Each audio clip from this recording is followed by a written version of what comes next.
This is Roger Stone for American Sovereign Bullion. Since 2020, the U.S. dollar has lost over 20% of its purchasing power. Meanwhile, gold continues to rise. Call 844-272-2428 or go to asbgold.com now to get your free gold and silver guide and learn how to protect your wealth with physical gold and silver delivered to your door or held in a gold IRA today. So go to asbgold.com now. Don't wait for the markets to drop. That's asbgold.com. Excuse me!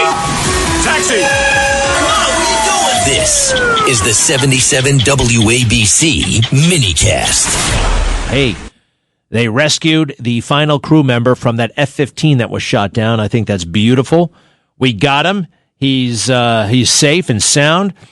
All right, so there are two guys in an F-15. Did you see the video I made the other day? The first time an F-15 flew, this plane that was shot down over Iran, 200 miles in country, was all the way back in 1972. How about that one? The airplane first flew in 1972. That's really something when you think about it. There's talk of a ceasefire. I like that that's in the air, but I want to read you a few more details about what happened with the downed airman. He hid in a cave, and this was like one of the most successful rescue operations ever. It reminds some people of what happened in Iran in 1980, was it? Right? Remember that? Jimmy Carter and the rest? All right, listen to this. Wall Street Journal. For nearly 2 days, injured and alone, a U.S. aviator hid in a remote mountain crevice as Iranian forces and militias closed in on him with helicopters and drones.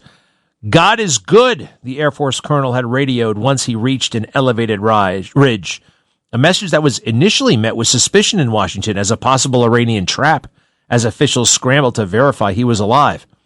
Early Sunday, he heard the heavier roar of U.S. aircraft and a barrage of fire as U.S. commandos reached him 200 miles deep inside Iran.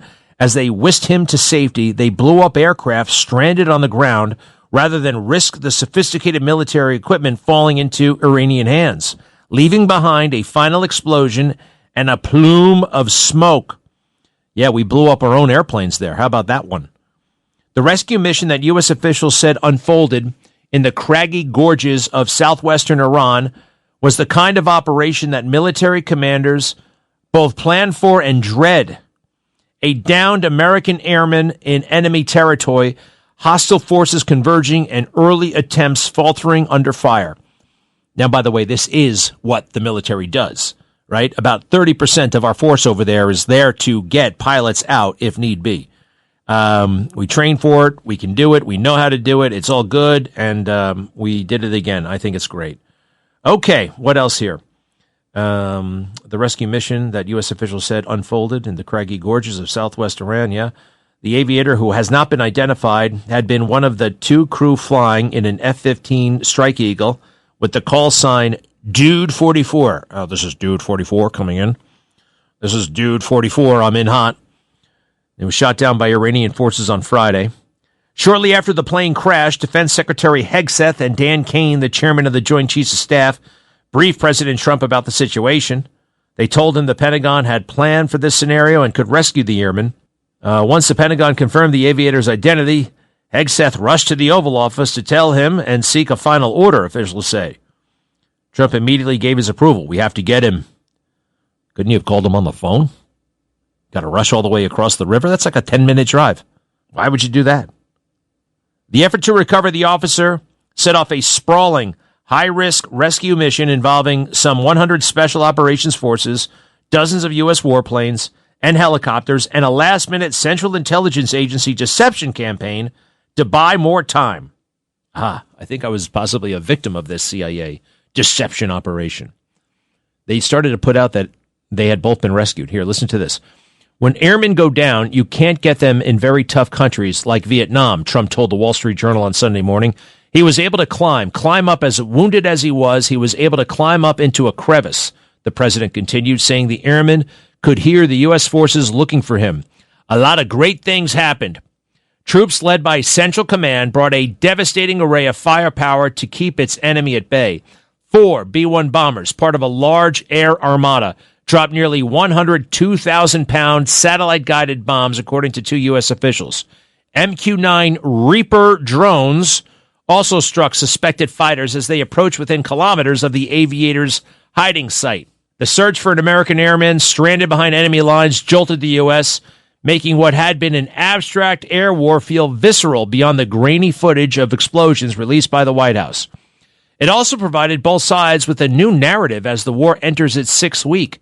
The Iranian regime has portrayed the downing of the jet as proof that the U.S. could be bloodied and has challenged Trump's claims of American air superiority.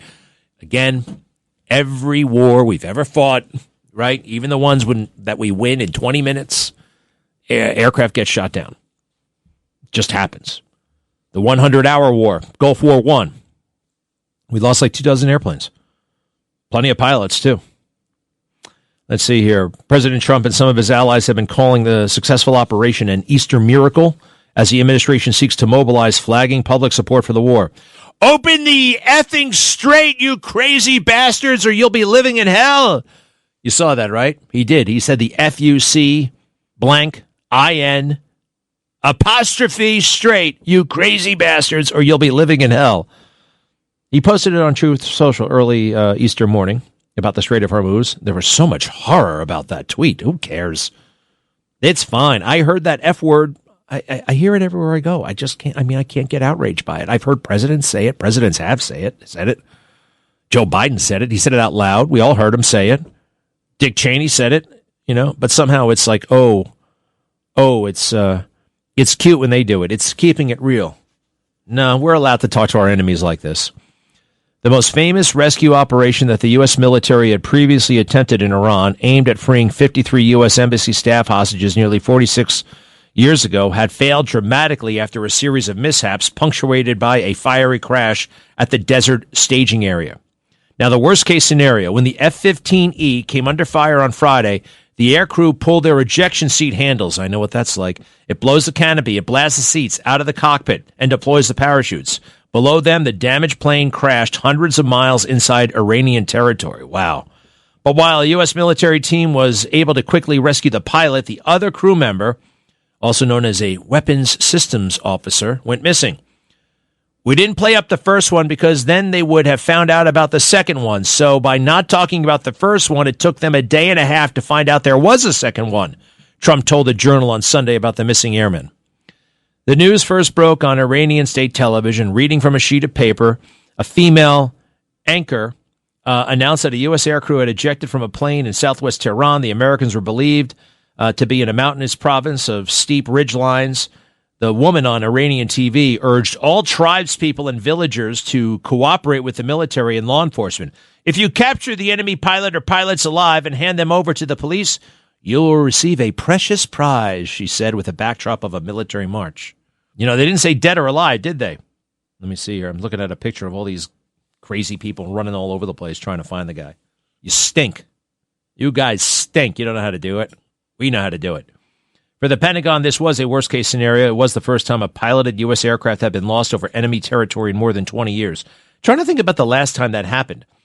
I think it was Scott O'Grady in 1995. Does anybody remember that? I'm pretty sure. All right, Trump was in the Oval Office on Friday and Saturday. Hegseth was going over there all the time. Soon after the airman landed, he was able to get an elevated ridge and make contact by activating an emergency beacon to send his proof of life, according to senior officials. But as he went deeper into hiding in the mountainous terrain, communication went in and out as U.S. officials sought to keep track of his location. The complex mission quickly ran into problems. Oh, boy. As the U.S. redirected aircraft in the region to help with the mission, some planned targets, including missile launcher sites, were left untouched. That allowed Iran to fire more weapons than usual in recent days. Now, the first attempt to rescue the airmen had to be aborted. 2 H-6 helicopters took small arms fire from the ground, wounding the crews in both aircraft and requiring them to land safely in Kuwait. You ever see those H-6? You know what an H-6 helicopter is? Anybody remember TC and Magnum PI? That was basically an H-6, this kind of bulbous-like helicopter. It's very cool. Then 2 MC-130s, special operations aircraft, landed in a makeshift forward operating base inside Iran. They ran into problems with their nose wheel. Their nose wheels sank into the desert floor, and they couldn't take off. Now, there was a contingency plan. They had 3 smaller planes with specialized teams, and they made their way to the remote staging area. Time was of the essence. Regular Iranian forces, pro-regime militia, and members of the Islamic Revolutionary Guard Corps were on the airman's trail using helicopters and drones to find him. The U.S. deployed the MQ-9 Reaper, if that's a drone, and other aircraft to strike the Iranian trackers, giving the airmen a greater chance of survival.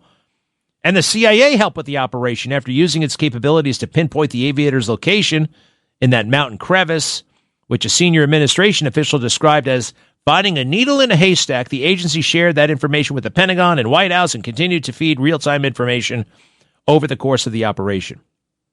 The CIA also carried out a deception operation to throw the Iranians off. As the aviator hid from Iranian forces, the agency spread false word inside the country that U.S. military had already located the downed airman and were preparing to move him overland for exfiltration. I heard that rumor. This is Greg Kelly. Donate now to Toys for Tots, which works year-round. Go to toysfortots.org. Toys for Tots supports children in need throughout the year with programs like the Toys for Tots Literacy Program. Established in 2008, it has provided over 63 million books to disadvantaged children. The Toys for Tots Literacy Program is committed to providing disadvantaged children with direct access to books and educational resources that enhance their ability to read and communicate effectively. Go to toysfortots.org.